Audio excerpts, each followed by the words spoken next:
আসসালামু আলাইকুম ভিউয়ার্স, আশা করি ভালো আছেন। আমিও ভালো আছি। আপনাদের সামনে আজ আবার হাজির হয়েছি একটা গল্প নিয়ে। সেটা হচ্ছে কবি জসীমউদ্দীনের ডালিম কুমার গল্প। আমি নিজের ভাষায় বলবো। এক দেশে ছিল এক রাজা। রাজার দুই বউ ছিল, দুই রানী। একজন হচ্ছে সুয়ুরানী, আরেকজন হচ্ছে দুয়ুরানী। তবে রাজার কোনো ছেলে মেয়ে ছিল না। তো একদিন সুয়ুরানী আর দুয়ুরানী দুইজন বসে গল্প করছে। এমন সময় একজন ফকির বেশি দরবেশ এলো। এসে বলল, মা গো, কিছু খাইনি, কিছু দেও খাবার। সুয়ুরানী ছিল মন নরম, আর দুয়ুরানী ছিল খুব অহংকারী। দুয়ুরানী বলে, এখন আমি নিজে খাটের থেকে নেমে ওকে গিয়ে খাবার দিব। পারবো না ভাই, মাফ করো। কিন্তু সুয়ুরানী ঠিকই নেমে গেল, গিয়ে তাকে সোনার থালায় খাবার দিল। খাবার খেয়ে ফকির খুবই খুশি হলো। খুশি হয়ে তাকে কি বলল যে, মা তোমার কয় ছেলে মেয়ে? বলে যে, বাবা আমার তো কোনো ছেলে মেয়ে নাই। তখন দরবেশ, মানে ফকির বেশি দরবেশ আর কি, উনি করলেন কি, তাকে একটা ডালিম দিল। ডালিম দিয়ে বলল যে, এই ডালিমের রসটা তুমি খেও, তাহলে তোমার একটা পুত্র সন্তান হবে। তো মহিলাকে বিশ্বাস করে এই ডালিমের রসটুকু সবটুকু উনি খেলেন। খাওয়ার পরে সত্যি সত্যি ওনার একটা ফুটফুটে ছেলে হলো, রাজকুমার হলো। তো ওই সুয়ুরানী নাম রাখলেন যে, আমি যেহেতু তোকে ডালিমের রস খেয়ে তোকে জন্ম দিয়েছি, সেহেতু তোর নাম আমি রাখলাম ডালিম কুমার।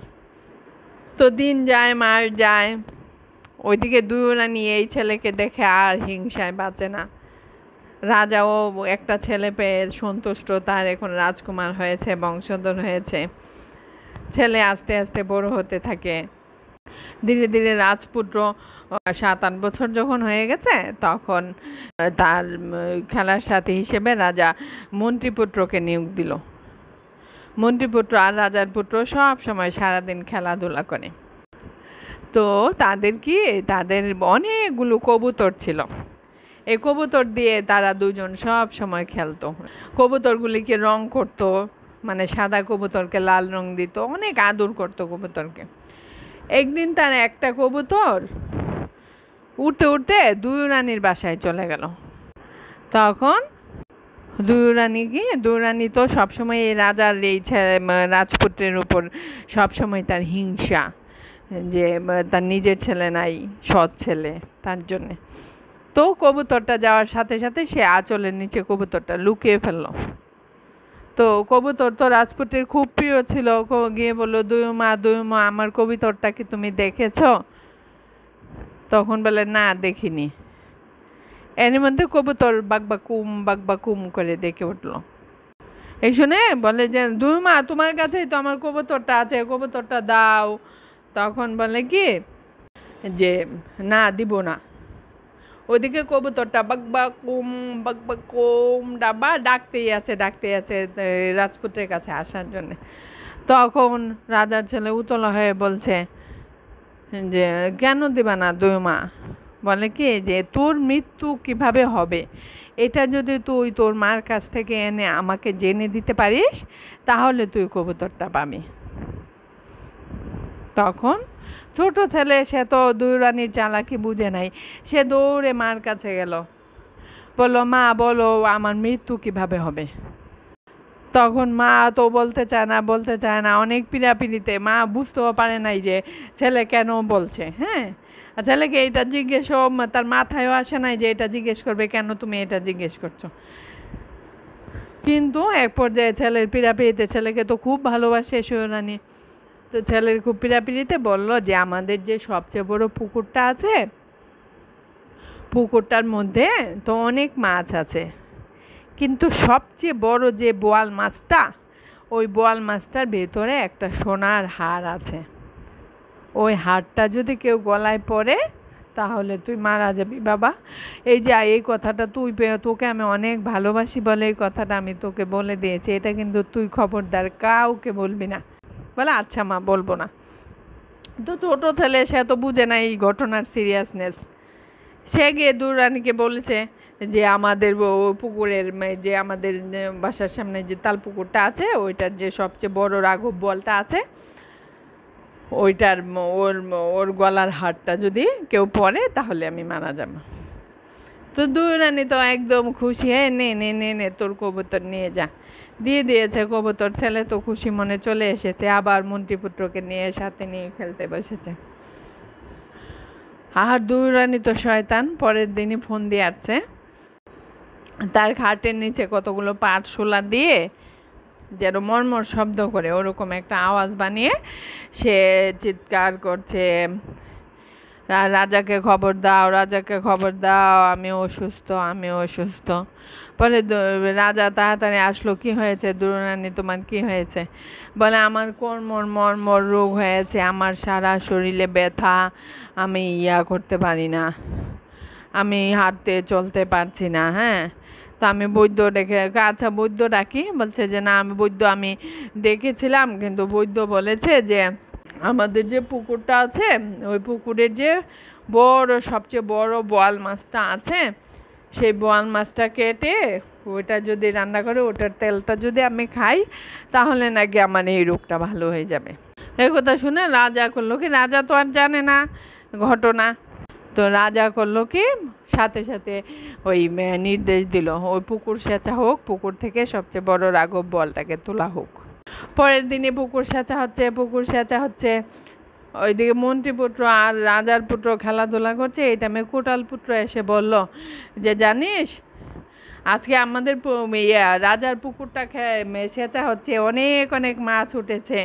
হ্যাঁ, মানে রানীমার দুরানীমার নাকি কি অসুখ হয়েছে, বড় রাঘব বোয়ালের তেল খেলে নাকি উনি ভালো হয়ে যাবে, তার জন্য এটা তোলা হচ্ছে, সবচেয়ে বড় যে রাঘব বোয়ালটা ওইটা ধরার জন্যে। সাথে সাথে রাজার ছেলে তো বুঝে ফেলেছে, এতক্ষণ না বুঝলেও এখন ছোট হলো সে বুঝে ফেলেছে রানীমা তো আমাকে মারার জন্য এই কাজটা করেছে। তার মাথাটা তো সাথে সাথে ঘুরতে শুরু করেছে। বলেছে মন্ত্রীপুত্রকে বলেছে দুই মা তো আমাকে মারার জন্য এটা করছে, বন্ধু আমি মনে হয় আর বাঁচবো না।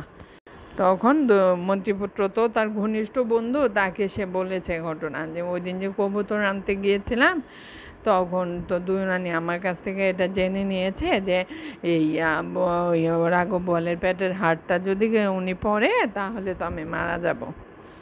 এরই মধ্যে কোটালপুত্র এসে আবার খবর দিল এইমাত্র বড় রাঘব বোয়ালটাকে পেয়ে ফেলেছে।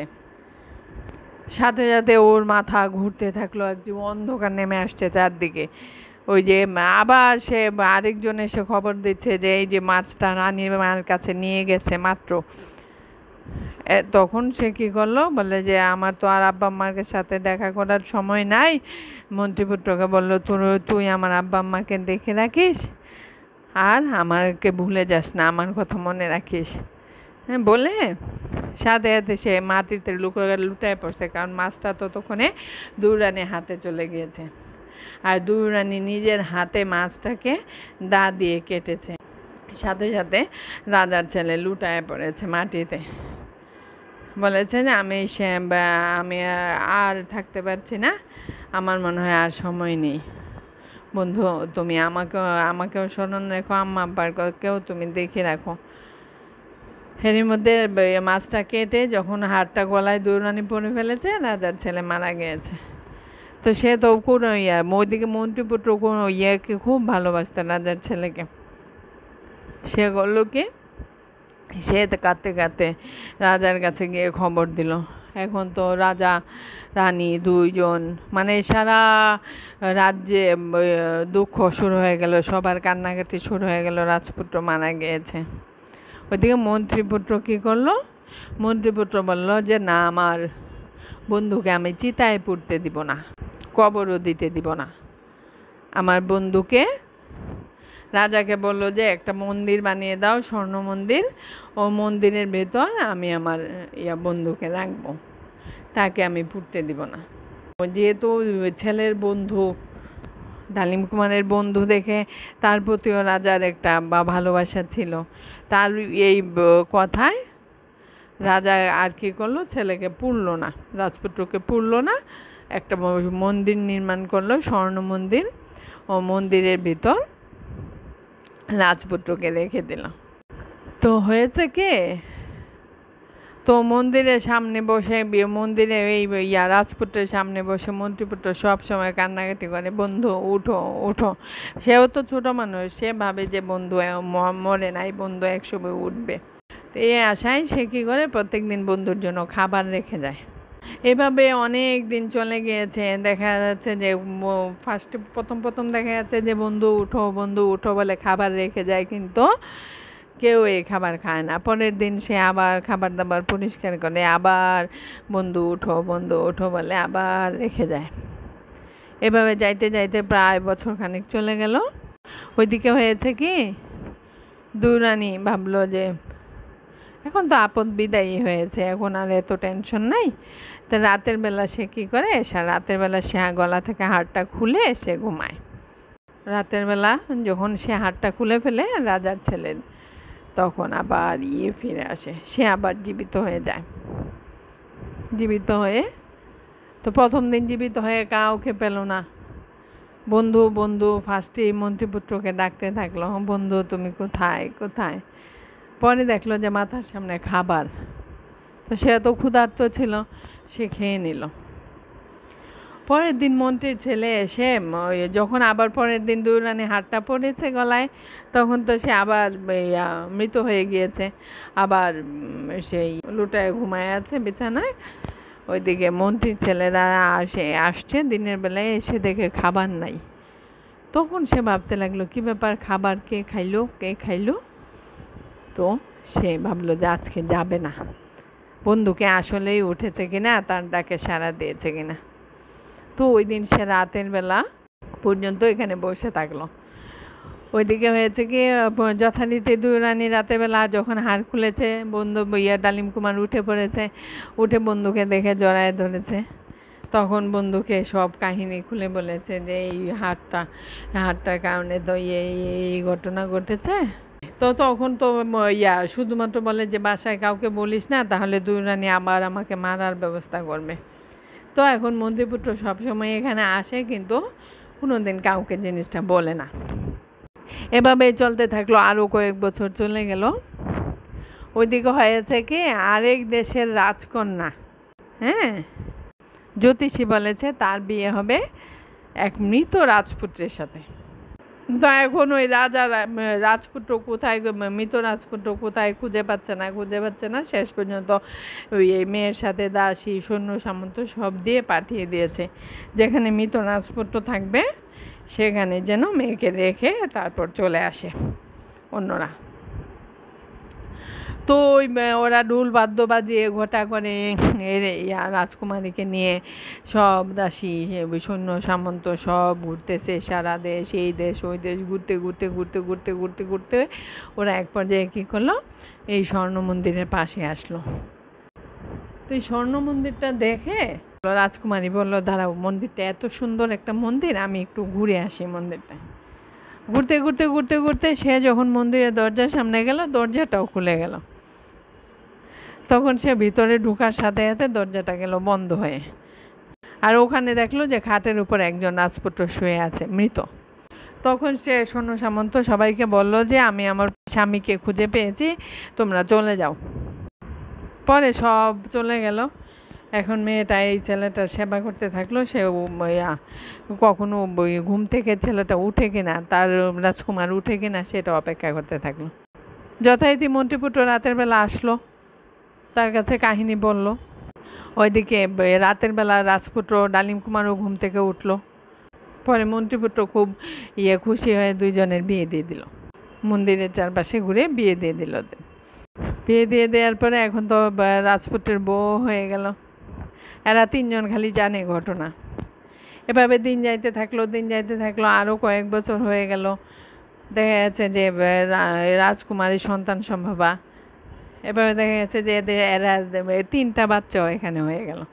এই মন্দিরের ভেতরে ওরা থাকে, ডালিম কুমার, তার ওয়াইফ মানে তার বউ, আর তার 3 বাচ্চা।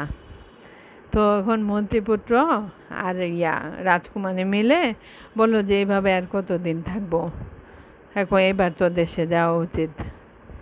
তো একটা প্ল্যান তো করা দরকার, কিভাবে ওই হাটটাকে উদ্ধার করা যায়। ওই হাটটাকে ওরা ধারণা করে নিল। ধারণা যেটা করলো এটাই সত্যি ছিল যে ওই হাটটা যদি আবার ডালিম কুমারের গলায় পরিয়ে দেওয়া হয়, সেক্ষেত্রে ডালিম কুমার সবসময়ের জন্য জীবিত থাকবে। ওরা সেটা মন্ত্রীপুত্র সেটা উদ্ধার করলো আর কি। হ্যাঁ, তো তখন এখন ভাবলো কিভাবে এই হাটটা আনা যায়। অনেক বছর হয়ে গেছে, এর মধ্যে 3 বাচ্চা হয়ে গিয়েছে, বিয়ে হয়েছে, অনেক বছর হয়ে গেল না এর মধ্যে। তো ততদিনে কী করলো, মন্ত্রীপুত্র আর রাজকুমারী মিলে প্ল্যান করলো যে সে নর্তকী সেজে দুই রানীর বাসায় যাবে। মন্ত্রীপুত্র যাবে না, যাবে রাজকুমারী, সাথে তার 3 বাচ্চা। এবং ওখানে গিয়ে সে ছোটো বাচ্চাটাকে চিমড়ি দিবে জুড়ে। চিমড়ি দিয়ে কাঁদতে শুরু করলে তখন সে হাতটা চাবে। সে প্ল্যান করে তারপর রাজকুমারী গেল খুব সুন্দরভাবে সেজে গেজে দুই রানীর বাসার সামনে দিয়ে যাচ্ছে। তো দুই রানী ডাকলো, কী করো তোমরা, তোমাদের পেশা কী? বলে আমরা নাচ দেখাই। আপনি কি রানীমা নাচ দেখবেন? বলে যে হ্যাঁ আচ্ছা দেখব। তো মহিলা রাজকুমারী বেশ কয়েকটা নাচ দেখালো, রানী সন্তুষ্ট হলো। এরই মধ্যে মানে অনেকভাবে সন্তুষ্ট করে সে চাচ্ছে যে হারটা তাকে দেয় কিনা, ভালোই ভালোই দুই রানী হারটা দিয়ে দেয় কিনা তাকে। কিন্তু না, দুই রানী আর যাই করুক হারটা দিচ্ছে না। তখন কি করলো, সে তার সবচেয়ে ছোট মেয়েটাকে চিমটি কাটলো জুড়ে। তো মেয়েটা তো জুড়ে চিল্লায় কান্নাকাটি করছে। তখন দুই রানী বলে, কী ব্যাপার, বাচ্চা কাঁদছে কেন? তখন বলে যে বাচ্চা নাকি আপনার ওই হারটা নিবে, আমরা গরিব মানুষ, ওই হারটা দিয়ে কী করব বলেন। এসে তখন দুই রানী ভাবলো যে যেই কারণে হারটা গলায় পরে রেখেছি সে আপত্ত কবে বিদায় হয়ে গিয়েছে, তাই হারটা দিয়ে আর আমি কী করব। তা আচ্ছা ঠিক আছে, আমার হারের অভাব আছে নাকি, নাও হারটা নিয়ে যাও। হারটা খুলে রাজকুমারীকে দিয়ে দিল। ওইদিকে রাজকুমারী এসে অত্যন্ত খুশি মানে এসে তার জামাইকে রাজকুমারকে ডালিম কুমারকে হারটা পরিয়ে দিল। পরিয়ে দেওয়ার সাথে সাথে ডালিম কুমার আবার জেগে উঠল। ওইদিকে মন্ত্রীপুত্র ডালিম কুমার সাথে রাজকন্যা এবং 3 বাচ্চাকে নিয়ে নিজের দেশে রওনা হলো। মায়ের পায়ে ধরে কাঁদছে, মা মা আমি ফিরে এসেছি। তখন মা ভাবছে এরকম তো কতজনই বলে। ওদিকে রাজা অন্ধ হয়ে গিয়েছে ডালিম কুমারের জন্য কাঁদতে কাঁদতে। রানীমাও অসুস্থ হতে হতে একসময় তার পা নষ্ট হয়ে গিয়েছে, এখন আর চলাফেরা করতে পারে না। তো ও গিয়ে কান্নাকাটি করছে, মা মা আমি এসেছি আমি এসেছি। ভাবছে যে এরকম কতদিন কত স্বপ্ন দেখেছে, এটাও স্বপ্ন হয়তো হবে। তো কিন্তু দেখা যাচ্ছে ডালিম কুমারের চোখ দিয়ে পানি একটু গড়িয়ে মায়ের পায়ে পড়েছে। তখন মা জেগে উঠেছে। হ্যাঁ, সত্যি সত্যি ডালিম কুমার এসেছে সাথে বউ বাচ্চা সহ। চিল্লাইতে চিল্লাইতে রাজাকেও ডাকায় বইয়া। রাজারও দেখা গেছে যে তখনও বইয়া ছেলেকে দেখার সাথে সাথে দেখা যাচ্ছে সে হাঁটা চলাও করতে পারছে। আর রাজাও যে কাঁদতে কাঁদতে অন্ধ হয়ে গিয়েছিল, দেখা যাচ্ছে যে ছেলেকে দেখার সাথে ওগু দেখো আমাদের ছেলে আবার ফিরে এসেছে। সাথে সাথে দেখা যাচ্ছে যে তার চোখও সে দেখতে পাচ্ছে। অবশেষে ডালিম কুমার তার জীবনের সব কাহিনী বাবাকে খুলে বলল, মাকে খুলে বলল। রাজা বুঝতে পারলো যে সব দুই রানীর কুকীর্তি। তখন দুই রানীকে কঠোর শাস্তি দিল। উপরে কাঁটা নিচে কাঁটা দিয়ে জ্যান্ত গোবর দিয়ে দিল দুই রানীকে। আর ছেলে ছেলে বউ নাতি নাতনি নিয়ে রাজা রানী সবাই সুখে শান্তিতে বসবাস করতে থাকিল। আমার কথাটি ফুরলো, নটে গাছটি মুড়লো। এটা হচ্ছে যে কবি জসীমউদ্দিনের ছোটদের গল্প যে ডালিম কুমার, সেই গল্পটা আমি পড়েছি ছোটবেলায়। এখন আমি নিজের ভাষায় তোমাদের জন্য উপস্থাপন করলাম। যদি গল্পটি ভালো লেগে থাকে তাহলে লাইক দিও, কমেন্টস করো, আর চ্যানেলটি যদি ভালো লেগে থাকে চ্যানেলটিকে সাবস্ক্রাইব করো। ভালো থেকো বন্ধুরা, ধন্যবাদ সবাইকে, ধন্যবাদ।